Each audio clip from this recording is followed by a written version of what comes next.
dhawaada Cadani Cosmetics hoyga kareemada dabiiciga ah aad baad u mahadsantihiin meel kasta oo aad ka joogtaan daafaha caalamka si aad ugu xiran tihiin Cadani Cosmeticsna waad ku mahadsantihiin waxaan idin leenahay follow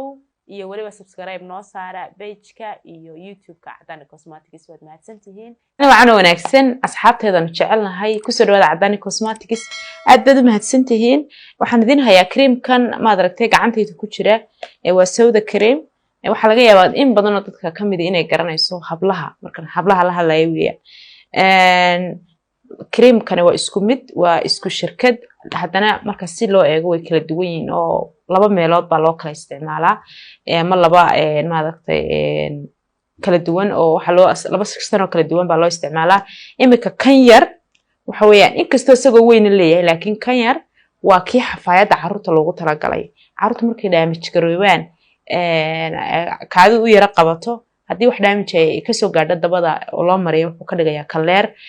ayadana waxba soo gaarina waad u isticmaali kartaa ilmahaaga wuxuu noqonayaa ilmahaaga ilma aan xafaayad waxba yeelin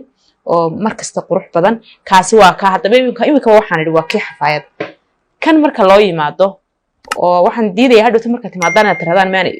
isku mid ka ama kan xafaayad lagu sheegay kan marka loo yimaado كلبا waxa idin sharaxi doona hawlwadeenada Cadani Cosmetics laakiin kan waxa weeyaan face-ka waliba face-ka loogu tala galay waa face-ka finan kale filanka loo caal waayay ee tagi waayay ayuu kan ka nadiifinaya waxaanu leeyahay whitening yar